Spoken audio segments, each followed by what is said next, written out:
whatever we call it. Live. 3, 2, 1. We are now live again. We took a little break and we are getting together with Ameren to talk about, to do a run through of the Preparedness Bill. And this bill, for everybody's information, is a bill that we passed last year in response to, there were many names. Senator Collmore called it the off-the-shelf bill. And what we had thought originally when we were doing it was that we would have it ready. And then if there was an emergency, we could just pull it off the shelf because it was already written. But what we did instead was put in provisions that in a declared emergency, depending on the type of emergency, certain things would go into effect during that declared emergency so that we don't have to scramble around every time we might have some kind of an emergency. And that could be well, it probably wouldn't be a nuclear leak now because Vermont Yankee isn't here anymore, but it could have been that, or it could have been an all hazards of some sort. It could be a prolonged ice storm that knocks out everybody's electricity or whatever. But anyway, so that's what this bill is, just so that anybody who's watching knows. Right. Or our lessons learned bill too. It's lessons learned we can pull off the shelf and put into immediate action. Well, yeah, you don't even have to pull it off the shelf. It's there. It's right. Exactly. It would be in statute now. And I don't know that. So we addressed issues around municipalities, open meetings, OPR licensing, and the medical whatever practice board, that's what it's called. So Ameren, would you like, and we kind of went through it a little bit a couple weeks ago. And I think this is something that we would just like to, am I right, committee, that we would like to get passed? Senator Collmore? Yeah, I guess my question, Madam Chair, is if it's in essence the same bill as last year, then we just vote it out. I'm perfectly happy with that. Unless Ameren changed stuff. I did change a few words, yes. Okay, well, maybe what I would do then is just a really high level, because we voted on this before and the entire Senate voted on it. So I would just, if there are changes that have been made, if you would tell us about those. And we did hear from David Herlihy, and he continued to support it. He had a couple of changes that he would have liked, which I suspect is one of the ones that Ameren made. And so, yeah, you're right, Senator Collmore. Okay. And if there are other things that we've learned, I mean, other things that should be in there. I mean, I think we probably learned a lot, but I don't want us to get so broad that it takes us too much time to do this. So. Well, may I just say, Madam Chair, this doesn't address the legislative body being able to go remote right away, does it? Or does that have to be? That's not a statutory issue. That's our rule. It's not, right, exactly. So it doesn't address all the lessons we've learned in terms of the legislature. It just addresses the public facing issues that we addressed, that we enabled for municipalities and state government. Yeah, I'm not looking at this as the lessons learned, because there were a lot of things that we learned there, like that we don't have broadband across the state, and that's not in here clearly because we can't affect that. So right, but our ability to go remote immediately as a legislature isn't in this either, because we have to do that through rules. Right. Yeah. Okay. I just want to clarify, because you think, oh well, we're allowing, why don't we enable everything to work remotely? But okay. So Ameren, do you want to tell us what changes we might have made here? Yes, for the record, Ameren Abergaele Legislative Council. Shall I share my screen? This is also posted to the committee's website. We have it on our website, so it's just as easy to see it on our I only have one device in front of me. So if I don't need it shared because I've seen it, but do other people want it shared on the screen or not? I'll leave that up to. I have it already open. And I have it open. I have it open as Okay. well. I have it open too. all right, great. Then you don't have to. Excellent. So I'm looking at draft 2.1 of the Preparedness Bill, also known as the Lessons Learned Bill or the off-the-shelf bill. The only changes that I have made to this are to fix some section numbers from the first draft and also to incorporate some requested edits from David Herlihy, which I have also run past the director at the Office of Professional Regulation as we put it in both sections.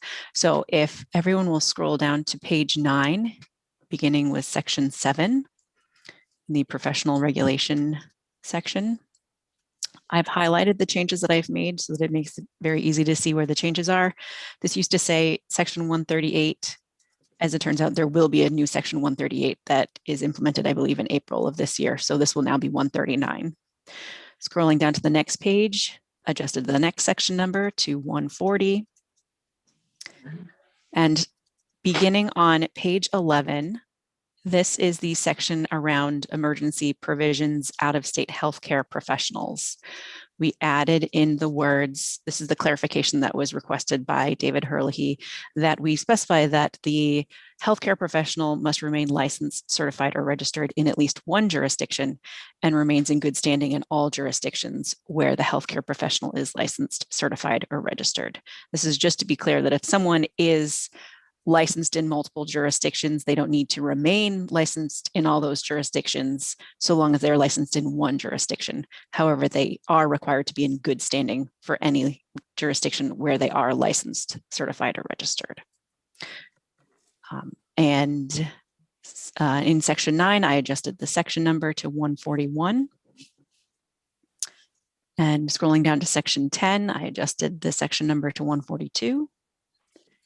In section 11, I adjusted the section number to 143. And now I'm scrolling down through page 14 down to page 15.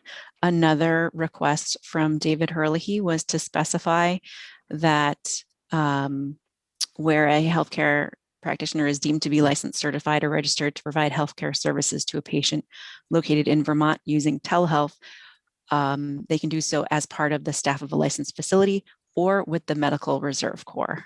And he wanted to make sure that that was in there also. Scrolling down to the bottom of page 15 into 16, this is a mirror of the language that we had for those professions that are regulated by the Office of Professional Regulation, for those that are licensed through the Board of Medical Practice. This would have the same similar language specifying that you only need to remain licensed, certified, or registered in one jurisdiction, but you must remain in good standing in all jurisdictions where the healthcare professional is licensed, certified, or registered. And then moving down onto further down on page 16, once again, we added in with the Medical Reserve Corps for those healthcare professionals who have left active practice within the last 3 years, but are now able to practice during these state of emergencies as part of a licensed facility or the Medical Reserve Corps. And those are the only changes from the prior version that you saw. Committee? Senator Colomar? I'm just double checking on something. The effective date will be on passage except for the use of the town highway funds, which is going to take effect on July 1st. Does that remind me, if you would, Chairperson White, why? I know there was a reason why we had a different date on that. Because that's when the town budgets begin. Okay. Thank you, Tucker. Thank you. Yeah. Okay, I was looking to see if I could find my the report that I did on this last year and just reread it, but I can't find it. Oh, darn. Darn is right. So maybe somebody else will have to report it. I bet it's there somewhere. You have Jeanette's report? No, you No, don't I have my bet report. Jeanette has it in her Oh, computer somewhere. No, I don't do them on my computer. I write mine. There is a good reason to do it on the computer and then it's saved. So, where are we committee? Does anybody have any questions or concerns, or should we just pass it? I'd go for the gusto and be bold. Yeah, But unless they there's should- someone we haven't heard from yet that wanted to testify, I can't see any reason not to just vote it out. Ameren has a, Yeah, Ameren. And Keisha did too. I just wanted to say that I have not run this past editing since I fixed the section numbers. So I would like to do that before this is officially voted out, but that shouldn't take long. I could send it over to editing while you are. Do you have anything else that you're taking up this afternoon? No. Okay. tomorrow sooner than I guess. But Keisha had a thought, I thought. Yeah, yes, Senator Ram. Well, I'm looking through the bill right now. That's all I wanted to say. And I don't see anything alarming. I imagine you took a lot of testimony last time around. And it just seems like a very worthwhile thing to have these lessons learned and to reflect it in open meeting law. So I'm not seeing anything of concern. I just want to say that before we take a vote. All of the provisions in here have actually been voted on twice because Right. they were voted on in the emergency measures that we did. And the House approved those emergency measures and the governor signed them. And Mhm. then we put them into this bill and the Senate voted on them again. And then the House felt they didn't have time to review the bill. So when they sent it back to us, it was just around a municipal issue. Okay. They did a strike all and sent it back to us as something else. Not because they didn't agree with it, but because they didn't have time Yeah. to address it. I've gotten to the section on medical professionals, both out of state and out of practice or retired. I think it's really a fascinating section. It sounds like what we're currently doing is Well, that's follow because we passed it before. Yeah. But And this, the dates, all Mhm. of these provisions that we passed before will end. okay. That's why they're in here now. And so I may have missed it somewhere in there, but the medical section relates to in a state of emergency or something like that. It all, Activated. everything in here Everything relates to a activated. state of emergency. Okay. And it's however the emergency is defined. I mean, it isn't all a pandemic. There Right. might be other emergencies, but it has to be within a declared state of emergency. Right. I mean, Irene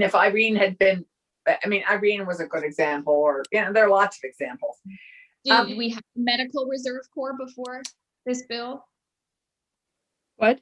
Did I see I was looking at the provision about having a medical reserve corps, which has been a great addition, I think. Did that exist before this bill last year, or was the medical reserve corps created for last year? I have no idea. David Herlihy made that change in this bill. Okay. I assume it existed before this. Yeah. It's a reserve corps, sort of Okay. like the National Guard, isn't it? I mean, Yeah, it's a reserve corps of medical people. Mhm. Yeah, I have no idea if it was formed in response but he just wanted to make sure that those people were eligible. Yeah, well, it's a good thing. I was just curious if this committee created the medical reserve corps. Oh, no. Okay. No, No. it's existed for quite a while. Great. Okay, yes, Now- Allison. Is there anything from our lessons learned in terms of the town meeting law that we might want to add? I don't know what. The Australian We put that will be in the elections bill, the ability for towns to do that in an emergency? or in a non-emergency. It doesn't say emergency. Right, okay. It just would give towns the flexibility to mail out their ballots if they chose to.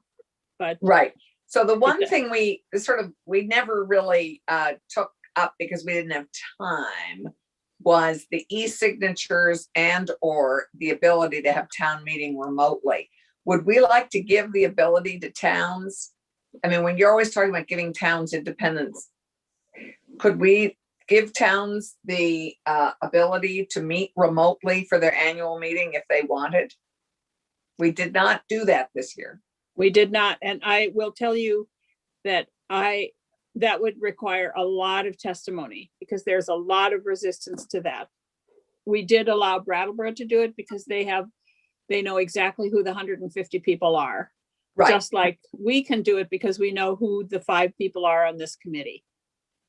Right. But to open it up and let any town decide to do that, I think is going to take a lot of testimony. Okay. Senator Colomer? Thank you, Madam Chair. So let me just suggest, and Senator Rahm, I apologize for putting my foot on the gas when I wasn't thinking that you hadn't seen the bill yet. And since Ameren has to run it by her people, whatever the Mhm. drafting mechanism was. Nadine's team. If this would give Senator Rahm 24 hours to read it too, if we just delayed the vote till tomorrow. You are right. That's a good suggestion. So we can, we have this on the agenda for Tuesday already, for next Tuesday, because I didn't know if there would be people who wanted to add things to here or not. And Senator Clarkson, I would say, if you want to address the issue of e-signatures or remote meetings, it wouldn't be town meetings. I mean, I guess it would. We address the ability for select boards to meet remotely at the beginning. Yes, select boards, yeah. But any town meeting or special meeting or, Yeah, I have concerns about that, but if you want to take it up, we could hear some testimony on Tuesday about it.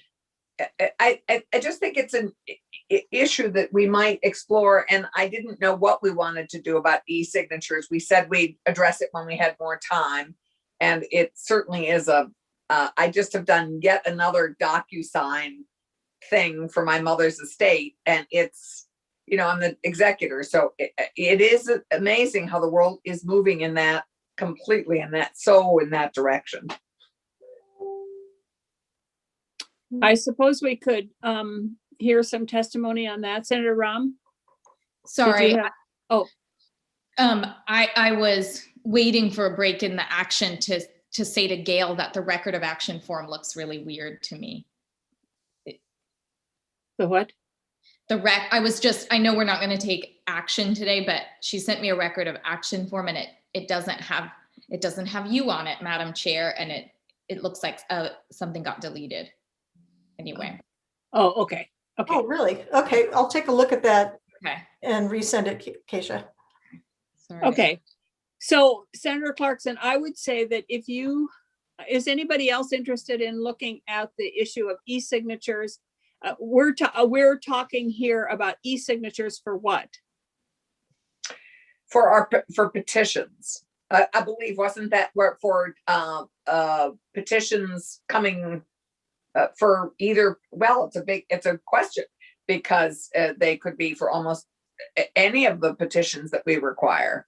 They could be for candidate petitions. They could be for petitions coming before to be put on the petitioning to be put on the ballot as it was presented to us for town meeting. I think those are the two circumstances that we might discuss it in the context of. Okay. I mean, I raise it only because it's hanging out there as something that we said we'd continue to discuss when we had more time. And it would fit into this bill if we wanted, and if not, we can continue to discuss it or put it in our elections bill for No, discussion. no.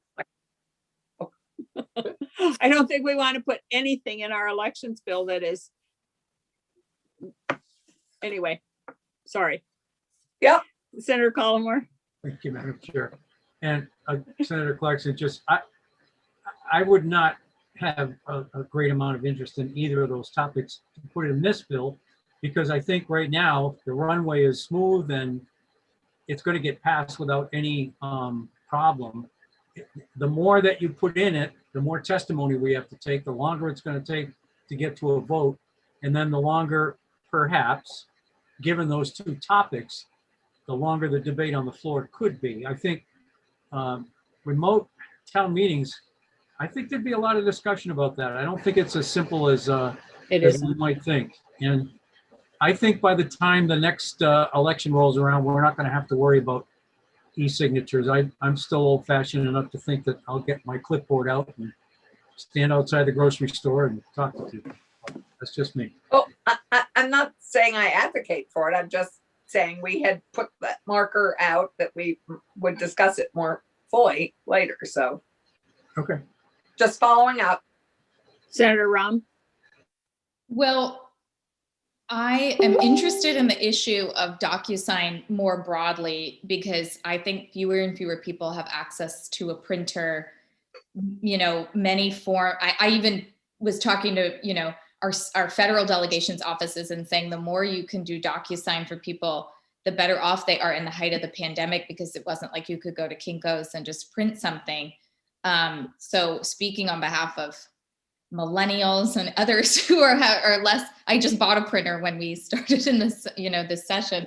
But I do think it's worth looking at as a government operations issue, that we look more and more into DocuSign as an alternative to wet ink signatures for general sort of accessibility issues. But with those security concerns, I'd want to look at it separately when we have sort of time and space for it. I'm happy to look at it separately. I just think that is a 21st century, mid 21st century issue that we should be addressing. Happy to not do it in this bill. I agree with you, Brian. We're teed up and ready to go here. Senator Polina. Thank you. Well, actually, Senator Clarkson just said what I was going to say. I think I'm interested in looking into it. I mean, I don't want to mess up the bill we're talking about now. And also, I have a sort of a basic question, which is I'm not sure who we would bring in to talk to us about e-signatures. So I can't see us doing it in the next day or so, because I'm not even sure who we would be talking to. There's some e-signature experts out there, I'm sure, but Yeah, who they are. there are a whole software companies that do it. I mean, we could get Right. testimony on it if we want to take it up at a later point. Right.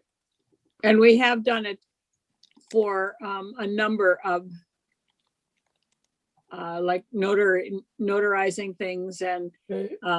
wills and all kinds of things. So, but I think it is a larger topic. And I think Senator Collmore is right that all of these issues in here have been voted on at least twice and signed by the governor. So Yeah. No, I hear you. My head was just full of all those other things that sort of vaguely related to it. I know, we know, Senator Clarkson, your head is just full of a lot of stuff. And I would we dare say appreciate it when- all 5 of us, all 6 of us, all 8 of us here. Yeah. we appreciate it when you start spitting it out, because it Yeah, reminds thanks. us. All right, so let's we'll put this, we have this on the agenda for Tuesday. I had allowed an hour, but I think we'll need about 15 minutes unless somebody comes in and, okay. All right. Okay. I think that's all we have to do today. That's Wow. Good. Thank you, Okay. Ameren. Thank you very much. You're welcome.